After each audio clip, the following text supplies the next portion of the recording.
All right, guys, what is going on? What is going on? Appreciate you guys coming in for stream number two. Make sure the chats are moved around. This is stream number two for the morning, at least over here where I'm at. And I thought that this is a pretty interesting topic. Some of the hidden gems that I have never heard of. I had to do some research myself on this, and I wrote not a script about it, but I wrote enough to kind of go off of and kind of make this a little interesting because I love being super curious about different countries around the world. Maybe some places that you haven't heard of before, neither have I.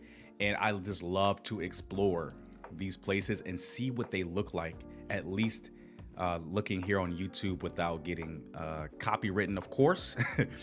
we all know how that ends up being. You know, we already experienced it. I've already been demonetized and remonetized.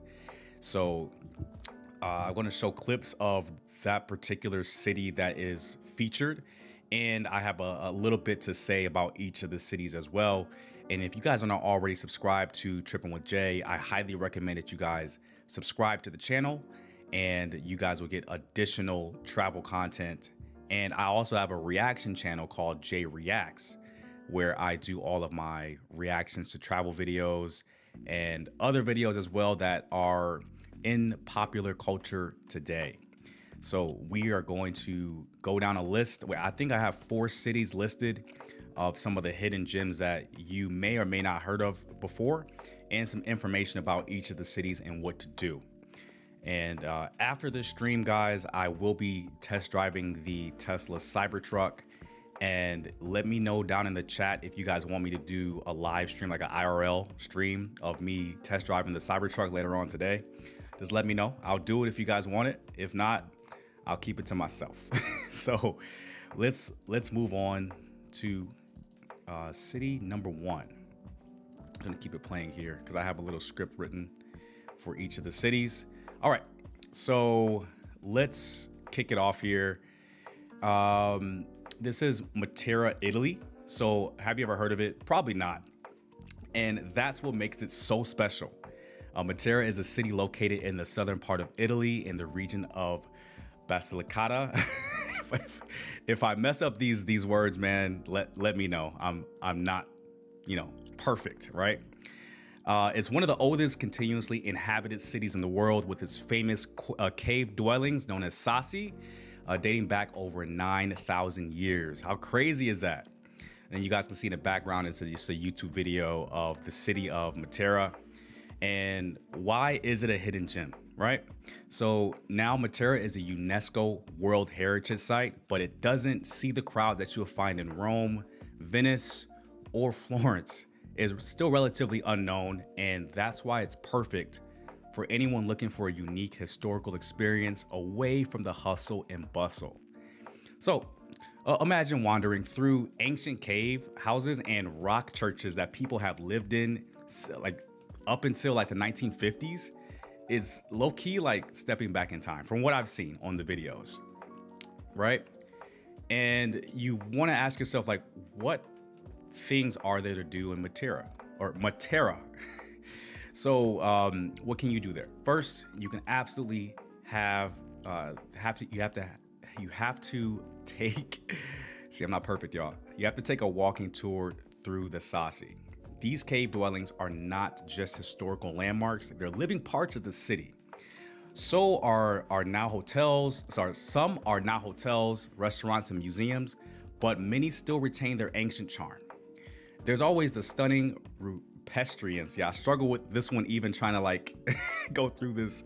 Rupestrian churches, rock cut churches with frescoes that are just incredible to see in person, or at least from the video, right? So for you guys, this is a question for you guys. Has anyone been to Italy? If so, what's a place that you visited that isn't on the usual tourist track? Drop it in the chat. Let's keep this conversation going. Okay, so here are some travel tips for my people that actually want to go to Matera. It's a great place to visit in the spring or fall when the weather is cooler. Yeah, we definitely don't want to be hot when we travel, man. We want to be very comfortable and you'll want to spend a few days here to fully explore the caves and the city's vibrant art scene. And as here's a bonus, Matera is also a fantastic base if you're looking to explore more of southern Italy. And yeah, so I just took like a YouTuber's video and put it in the background. I thought it really kind of gives you like a good scope of what the city looks like as a whole. And I've never heard of this place before. So I was like, you know what? Let me take a look at it. Let me do a little bit of research on the city. And it looks really ancient. So if you love history, like for my history buffs out there, this may be a city for you as well. Okay, so we got one place down, one city, and we're going to go to the next, man. So the next city is, or the next place, let me correct myself. It is called the Faroe Islands. I don't even know where this is at, bro. Where are the Faroe Islands at? Let me actually search it real quick on the fly. I think it's somewhere near the UK, maybe. Yeah. So it's between the Iceland and the UK, or Scotland, northern Scotland. So it's like right smack dab in the middle. Let's look and see why. It looks super. It looks like a moving Windows background. I'm gonna be completely honest about it. Okay, now let's hop over to Northern Europe and visit the Faroe Islands. These islands are like something out of a dream. As we can see here in the video, they has rugged cliffs, sweeping green landscapes, and waterfalls that cascade right into the ocean. The Faroe Islands are located between Iceland and Norway, or northern Scotland, as we saw. But unlike those two, they aren't flooded with tourists. All right. So why are the Faroe Islands a hidden gem? Well, most people go straight to Iceland or Norway for the dramatic landscapes, but the Faroe Islands offer that same wild beauty, albeit without crowds, right? It's a place for nature lovers, photographers, and hikers who want to experience untouched landscapes. And some things to do in the Faroe Islands is what I researched. A must-see spot is oh boy, the Kálur Lighthouse on the island of Kalsoy. Man, some of these names are crazy. The hike to the lighthouse offers stunning views over the cliffs and the ocean. Another spot is the famous, oh boy, Mula Fosur.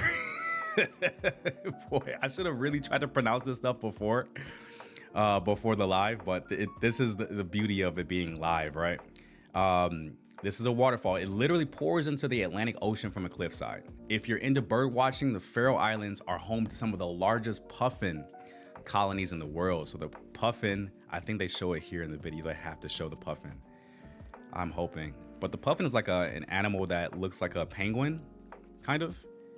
No, they don't show it. So let me see what the puffin actually looks like. So the puffin. Yeah, so this is what a puffin is. So it's just puffins are any of 3 species of small alcids in the bird. Man, bro, put it in English, bro.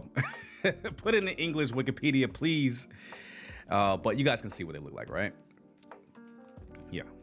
All right, back to the video and back to the info. Okay. So who here has been to like some of the Nordic countries? I've only been to a couple. I've only been to Iceland and shit. Is that it? I've only been to Iceland. And if you could choose between Iceland, Norway, or the Faroe Islands, like where would you go? I like Iceland because it's easy to get to by plane. So is Norway. Iceland is known for not having like any fast food chains, which I like a lot. They don't have McDonald's. They don't have Burger King. They don't have Chick-fil-A. They don't have any of those places. And it's just like natural food. It's like small businesses in Iceland, which I really, really do like. Stuff is expensive though, at least at the airport when I visited for a layover. Okay, here's some travel tips for the Faroe Islands. When it comes to planning a trip, the Faroe Islands are best visited in the summer months when the weather is a bit more forgiving. Are you sure? Don't worry about over planning. This place is all about slowing down and enjoying nature.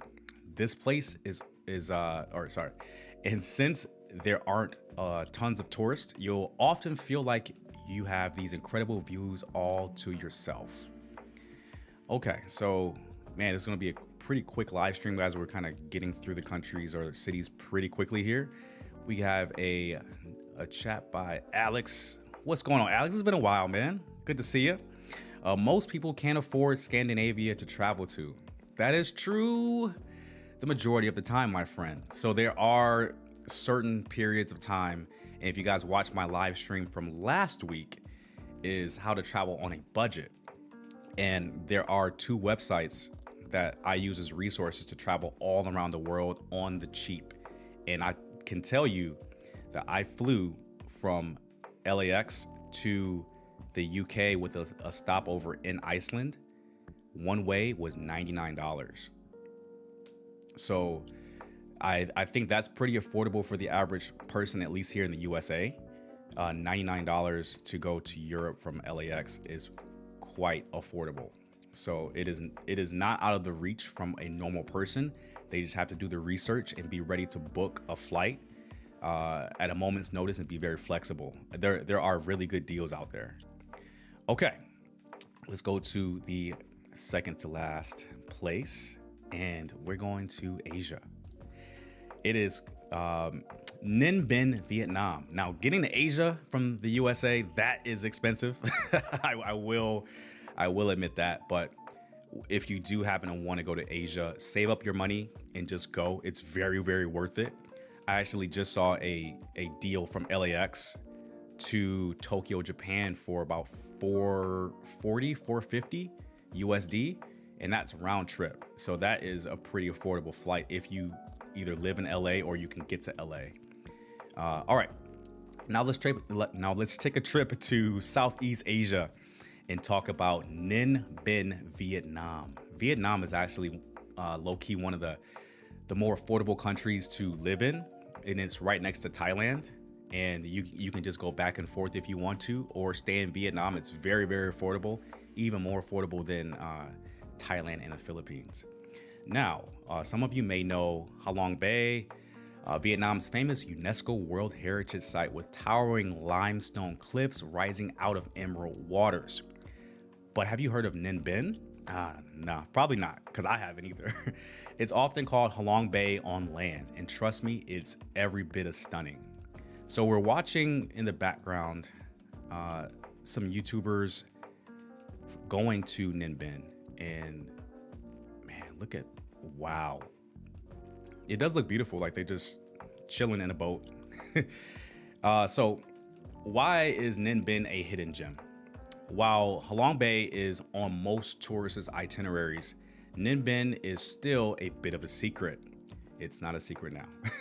It's a peaceful area filled with towering karst mountains, rice paddies, and winding rivers. And the best part, it's my favorite part, man, no crowds. Oh, bro, I cannot tell you guys, I love visiting places that don't have a lot of crowds and you can actually take your time to explore the city and the landscapes around it.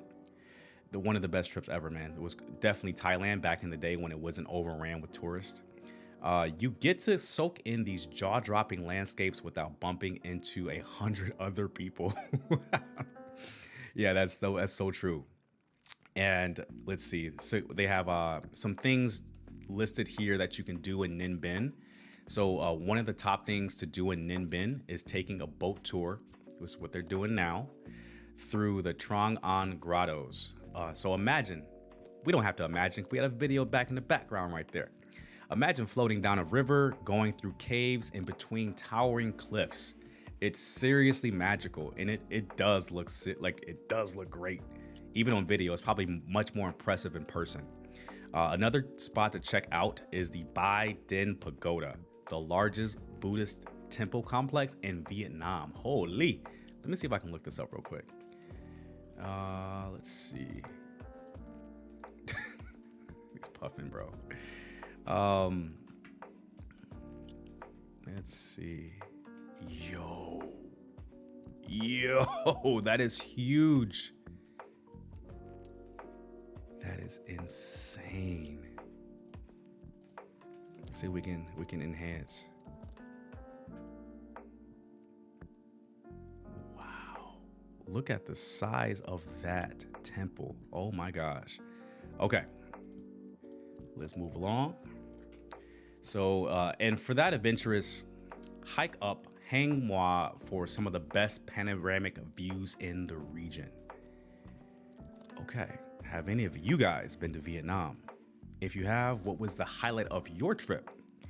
Share your experiences in the chat, man. This is like sauce right here, man. Come on, y'all. So some travel tips for Ninh Binh. Ninh Binh is perfect if you're looking to escape the busy cities like Hanoi, or it's another major city, Ho Chi Minh as well. The best time to visit is during the spring or fall when the weather is cooler. Right now is a perfect time to go.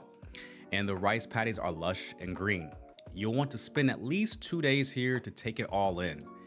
And if you are going to this part of the world, I highly recommend taking at least 2 weeks to spend in Asia. It's just a few days for you to get used to the time zone difference, because it is roughly 10 to 12 hours difference from the USA. And yeah, going over there, you will feel the jet lag. Not gonna lie, when I first went to Asia, I went to Tokyo, Japan, and I was in bed for like 2 days just to get used to the time zone difference. Okay, now we go to the motherland of Africa. We are going to Morocco. So let's see what's going on in Morocco. And this city, I had to try to pronounce it at least 3 or 4 times. It is called Chef Chaouen. I don't know if I pronounced it correctly, but I tried for you guys. But this city popped up as one of the hidden gems, and I was very curious to find out why. So our final hidden gem is a town that looks like it came straight out of a fairy tale. It is known as the Blue City. This small town in the Rift Mountains is famous for its blue-washed buildings and narrow alleyways. It's one of the most photogenic places on Earth. Let's look at this, man. Hold on. Look at, wow, it is blue. It is blue. Yo, that is crazy. That is ridiculous. It's kind of like that white city in what is that one country, man? In Turkmenistan. Like the capital city in Turkmenistan is all white, it's all marble. And this one is the Blue City. And it's insane. It's legit blue. All right, let me get serious. Why is this a hidden gem? While cities like Marrakesh and Fez are the main attractions in Morocco, this place offers a quieter, more intimate experience. The blue washed walls aren't just beautiful. They're also meant to symbolize the sky and heaven, giving the town a peaceful vibe. And I want a peaceful vibe when I go on vacation, so I'm definitely trying to go here. So some things that you may want to do in this city in Morocco. I'm not going to keep trying to say this name of the city. I'm just call it this city as we go along here. So take your time wandering through the streets of the Medina. It's a great place to shop for handcrafted goods like woven baskets and leather goods. You can also visit the Kasbah Museum, which gives you a look at the history and culture of the region. And if you're into hiking, the nearby Rift Mountains offer some incredible trails. And I really haven't had an interest to visit North Africa before, but have any of you been to North Africa? If so, like, what was the most memorable part of your trip? Let me know in the chat, man. The chats are open. Do we have any chats? Let me check. No chats, man. Okay, some travel tips for this city in Morocco. So it is best visited in the spring or fall when the weather is cooler. So right about now is perfect. And the town is less crowded. You'll only get a couple of days here, or you only need a couple of days here, but the relaxed pace of life makes it worth savoring. Okay, that is it, man. I do want to look at some more. Oh, they really have blue houses, guys. That's crazy. Yeah, so yeah, they're going hiking in the Rift Mountains as well. So and how many people we got in the building, man? We got 5, 6 people in the building. Good. You guys are coming here for some sauce, some knowledge, man. Not just mindless entertainment that they have on YouTube. So I really do appreciate you guys tuning in. All right, that was the last city though.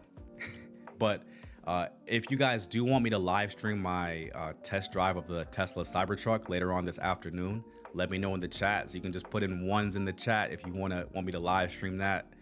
Otherwise, I'm keeping it to myself. All right, that brings us to the end of today's tour of hidden gems. From the ancient caves of Matera to the blue streets of that city in Morocco. I hope I've inspired you to add some new places to your travel bucket list.